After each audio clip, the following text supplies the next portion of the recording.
Assalomu alaykum hurmatli tomoshabinlar, kanalimizga xush kelibsiz. Xalq uchun ajoyib xushxabar. 70 nomdagi dori vositalari bepul beriladi. Bugungi videomiz shu haqda.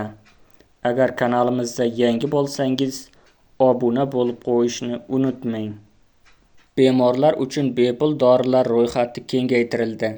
Sog'liqni saqlash vazirligi ambulator bemorlar uchun 70 nomdagi dori vositalari ro'yxatini tasdiqladi.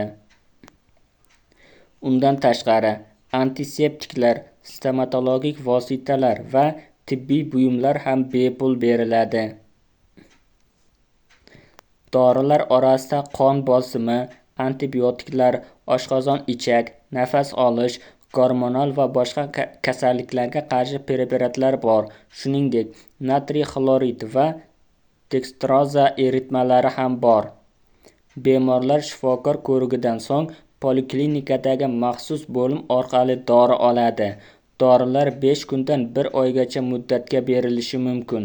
Hujjatga ko'ra, gemodializ bemorlari uchun ham alohida dori vositalari, albumin, temir preparatlari, geparin va boshqalar har oy bepul beriladi.